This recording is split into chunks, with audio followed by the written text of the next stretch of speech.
Hi, Robert. This It's is Cindy. Robert.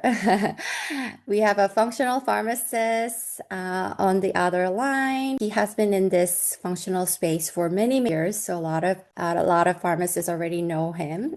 He had a long background in nutrition, compounding, and Mhm. many areas in functional pharmacy already. So we wanted to have you here to really learn about what your work currently is and what led you to your current work, which is called the orientation-based medicine, and Mhm. how, because you have so much expertise, I thought it would be good opportunity for my audience to know what your work is and sh share your expertise for this call. So just briefly, that was the introduction of him.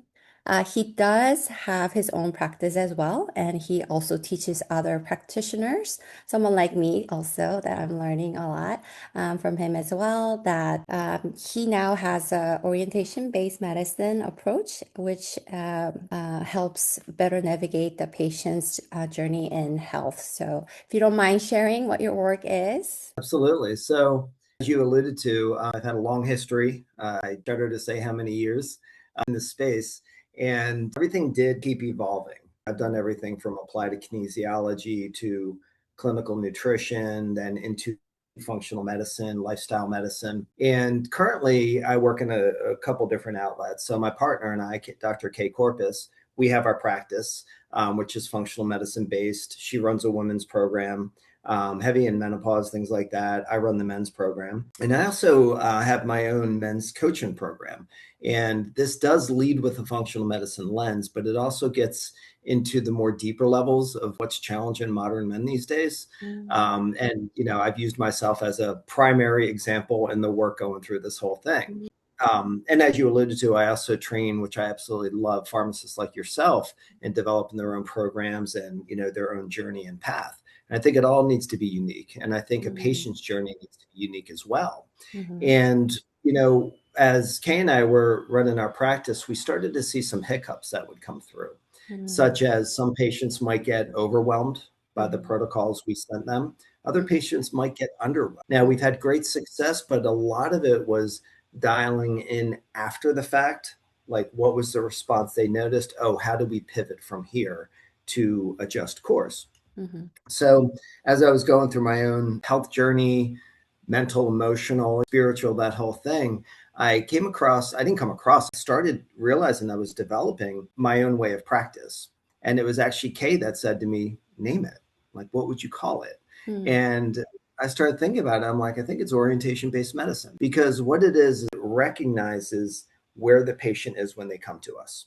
mm, And oftentimes, in a where functional medicine is awesome and it does so much, oftentimes patients come to us as a patient and we look at their health history and things like that, but we actually don't see where they're oriented towards. mm, And that's recognizing really what their state is. mhm, So that's the first thing. And I can give you some mm, examples. Say if we looked at this from a functional medicine lens, we had one patient she was a traveling nurse, so she did a lot of traveling on the road all the time, primary breadwinner for the family, mm, um, menopausal area. So we've got these hormonal fluctuations going on. mhm, And we did all the standard labs. So we did the mhm, Dutch test. mm, So we saw where her adrenals were, her metabolized cortisol, her free cortisol. We looked at her hormones. And what came out of that, along with the blood test and the health history, was she was very depleted.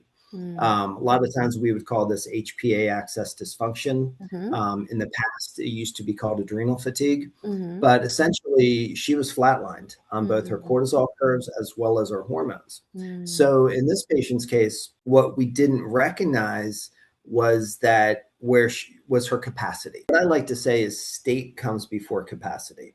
So we want to recognize where someone's state is, how they're mhm, oriented. mm, Let's prepare that for mhm, their journey, mm, make what tweaks we need, and then we start to build our capacity. Our mm, capacity speaks of how much can we add to someone right now. mm, So say if we run 3 complete functional medicine tests, a mm, GI, adrenal, hormone, and blood, well, we mm, can be looking at mhm. someone that's running on a low capacity, that can be absolute overload. Right. Like they don't need anymore in their life. Think about it. You're a lot of perimenopausal women. They're carrying the world on their shoulders. Yeah. They're managing family. They're Mm-hmm. also running a job. Mm-hmm. And they're in this state where if let go, the home lets go, the family lets go. Like women are really driving things these days, and men got to wake up to this. And this is part of my work. So, and we can even speak to that. I think women become almost in the energetic sense. If we talk Mm-hmm. about masculine and feminine energy, we have the aspects of both, men and women do. Mm-hmm. But masculine is that drive, it's that container, Mm-hmm. right? Where it's more of the creative and the flow. And Mm-hmm. I think a lot of women are being pushed out of survival strategies into that masculine where they don't get in their receiving stage, their creative stage, like what women have such a superpower in. Mm-hmm. So this individual, so you would see low cortisol, metabolized and free cortisol, and she complains of being exhausted. Mm-hmm. So a normal approach would be, okay, let me maybe give an adrenal glandular, right, to Mm-hmm. add a protein to the body so the adrenals can recognize it and start working for themselves, maybe hold what free cortisol she has a little longer. And then an adaptogen to allow her adrenals to sit back while we give them the proper nutrients to rebuild. Mm-hmm. Well, what we went with is we went stimulating because we heard I'm exhausted. Mm-hmm. Now, if I would have had the OBM lens, I would have actually seen her capacity of what Mm-hmm. she could take. And it was way too stimulating where it actually drove her over. Mm-hmm. So even though the complaint was, I'm exhausted, okay, let me give you energy because your labs dictate this. Mm-hmm. Absolutely. Mm-hmm. We had to make the tweak of, okay, that was completely the wrong adaptogen. And we need to do something that's more, because she also ran on that, not just tired, but wired. Mm-hmm. And when we're wired, it's almost like we've had 6 cups of coffee, and that 7 cup of coffee is going to be the thing that pushes us over the edge. Mm-hmm. So that was one perfect example. An adaptogen that had more of a supportive, almost calming way would Mm-hmm. allow her hypothalamus or pituitary to speak to itself to Mm-hmm. say, okay, I'm not in the danger I feel I'm in, Mm-hmm. right? Because that's one of the first things we want to make sure we can bring someone into a feeling of safety where they can make change. Right, definitely. So that was a good example. And then there's on the Okay. other side of things. Like, have you ever seen a woman that's just, I call this the sympathetic adaptive. We actually have 6 core Mm-hmm. adrenal responses Mm-hmm. or nervous system responses that we assess that Mm-hmm. we can set people in within the OBM framework. Mm-hmm. And this is a person that's always in drive, always moving, doesn't feel safe to sit still, Mm-hmm. right? And if you slow them down, they feel lazy, tired, unproductive. So we had an example on this individual, another individual, where Uh-huh. their progesterone was very low Mm-hmm. and their cortisol was very high. So we're talking about low progesterone in both these examples, but in this case, we're riding high. And Mm-hmm. cortisol can feel really good when we're adapted to it, right? It's an Right, right. energy. It keeps us moving for the day because Mm-hmm. we need that energy to survive Right. and almost in a primal term. Mm-hmm. So we did something to bring her down to physiological levels, Mm-hmm. but to her, that felt like, oh my God, I'm walking through molasses. Mm-hmm. I feel tired. This is too Mm-hmm. much. So it's like, oh, okay. Now we got to adjust dose. Mm. So it's really recognizing the state that someone's in. Yeah. And it's not just based around blanketed protocols. It's Mm-hmm. based on basically the state that determines the dose. Great. And we were able to make those adjustments. So Mm-hmm. Wow, that's great. Thanks for sharing the detailed examples. Definitely where they're coming from, their orientation, their state, their capacity, that all matters for their mhm. ways of how they navigate through their protocols, for example. So it's good that you do have these options to consider with all your experience and expertise so far, have created this tool that our practitioner can also use now. So thanks for Mhm. sharing that information. And what do you see that most common mistake a lot of practitioners make with the women in this age group specifically? They just rely on the tests, or Mm, they weight heavily on the tests, but they mhm. don't parlay that into timing. Ah, So the important, I think, nuance here is recognizing where the individual is, take the data that we're given, and then adjust the protocol, the timing wise. When do we layer things onto that? So I think some people hit a point of overwhelm mhm, when that happens. mhm. So I that's a see. very common. Yeah. Yeah. Another common Mhm, would be where I speak about the functional sympathetic, Mm-hmm. we rely only on markers. So think about a very high performing woman, Mm-hmm. got the job, got the family. Maybe you hear from them, I don't have time to meditate. I don't want to meditate. Well, Mm-hmm. meditation is not the language, but it's the way to interpret and actually show Mm-hmm. how your nervous system is responding. Yes, the supplements got you here. You're feeling better. You're sleeping better. Mm-hmm. But what are the overall small tweaks that we can make to make this arc longer? Because eventually supplements stop working. Mm-hmm. And or if our lifestyle demands aren't even tweaked or adjusted, Mm-hmm. then it's like that bubble gum in the dam, right? Mm-hmm. And so that's another important Yeah. thing that we saw over the years. It's just okay, let's increase the supplement, let's work Mm-hmm. with the hormonal dosage. Mm-hmm. And I see that very common. People are being, in a way, over hormonal. Mm-hmm. We've seen the brakes let off on estrogens these days. Mm-hmm. And commonly, what we see in our area of the world that we live is a lot of our patients come to us really over medicated on hormones. Oh. So then we're in a repair phase. Oh, okay, wow. So definitely that timing, not just relying on the tests or markers, but just Mhm. to really get to know the patient and also get the timing right, would be very important for a practitioner to make this approach work. Okay, great. Absolutely. So let's say if I were to use your OBM Mhm. strategies, like how long can I use this for, or how to use this appropriately, and what results will I be getting from this using this tool? So the tool itself comes enveloped in a training process because I want people to understand not just the didactic concepts, but the Mhm. embodied concepts of what orientation-based medicine is. Some Mhm. of the things that I said, excuse me, adaptation before diagnosis, right? Mhm. Like what's their adaptation style, Mhm. capacity before intervention. Mhm. So I think that's really important because it really still honors the clinician's expertise as Mhm. well as their clinician's ability to sit in front of another human Mhm. and understand their vibe and where they are. Mhm. So when you utilize the tool that I created, which has been pretty much trained on the concepts of orientation-based medicine, as well as put endless amount of different protocols and patient case studies in there to Mhm. see how things respond and react.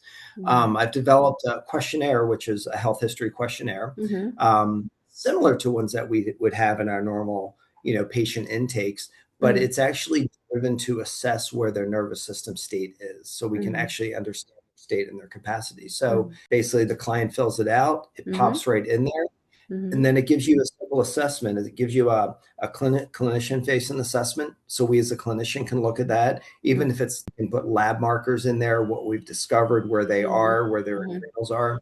And Mhm. then it'll give a patient facing report because Mhm. I think that's another link that this is filled, another hole that this is filled. Mhm. Sometimes as a clinician, we speak in clinician ways, Mhm. and sometimes it might not relate to the patient. So this is Oh. actually designed to relate to the patient Mhm. based on their nervous system adaptation and what they're Mhm. willing to accept.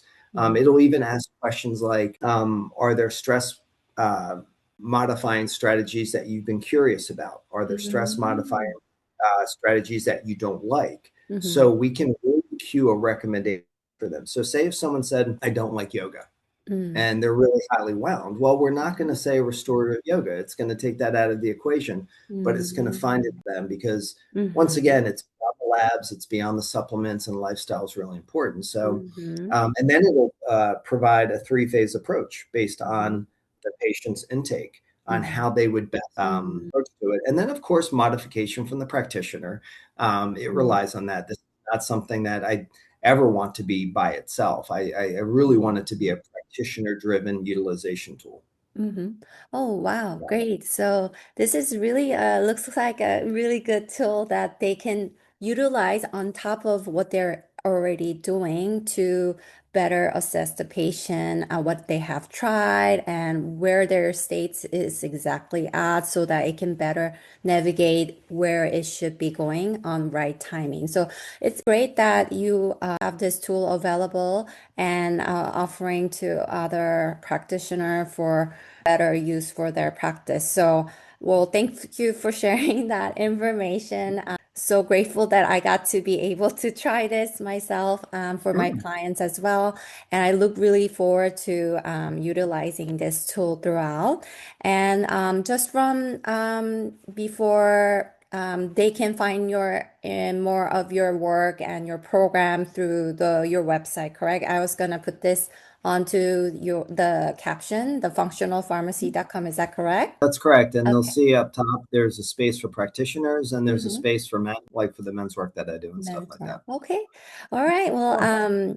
any final words or anything to add for my audience who are navigating their health journey? A lot of them, like you said, are going through the hormonal change, energy depletion, new micronutrient depletion, a lot of Mhm. weight on their shoulder for carrying career, Yep. family, a lot of things going on already. Just final closing words before any tips from your expertise would be appreciated. I think I would say that any path of healing or health adjustment is a unique path for everyone to take. Mm, Um, and there's, as you probably know, in my trainings, I like to lean on some philosophers and stuff. And Nietzsche mhm, said something about the love of your fate, which essentially means where you're at, embrace it because there's a reason that you're at there. I don't like to pathologize disease. I think that's something that has been overdone in medicine, and this circumvents that, or it steps in before that. It says, okay, where is the patient? So understand you are in a unique space mhm, right now, and to find a practitioner that can recognize that, a practitioner mhm, that's on their own individual journey. So if I'm speaking to functional medicine practitioners, when I hear these templated, these protocols, this is how you do it, 1, 2, 3, and go on to the next. mhm, um, Please understand that this is a process that you can build your own journey off of, a journey that speaks to your passion, that speaks to your drive. mhm, It's just not a better job in pharmacy. mhm, It's way beyond that. And, I like to say, functional medicine, it doesn't have to be the destination, but it's mhm, certainly the door that gets you in on it. And we even say that with our patients. They come mhm, to us via functional medicine, mhm, but what's next? And what else can we do with our lives? What else can we do with our careers? And mhm, that's where I think things really start to light up because then we've built capacity, we feel good, and then we start to think, man, all right, I'm giving some time on this earth, and what can I really do with it? That's great point. So it's not the end, it's not the end goal, but it's like the process and then try to embrace every process and move forward with a greater version of you, the better version of you. Okay, great. I love Yeah, that. and sometimes there's in any change, it Hmm. might not be the most comfortable thing, Right. but sometimes it does take that. But I do feel the approach of OBM actually helps make it a little Mm. easier. So, yeah, I Okay. like to say basically functional medicine isn't the destination, but it's the door, and Right. that's for patients and practitioners. Okay, well, Yeah, that's a great point to share. Thank you so much again for you're sharing welcome. your Yeah, expertise for my audience and also other pharmacists who's also listening to this. So yeah. I will go ahead and share that work with my audience. And thank you so much again for your time. Thank you, and thank you for all the work that you're doing. Thank you.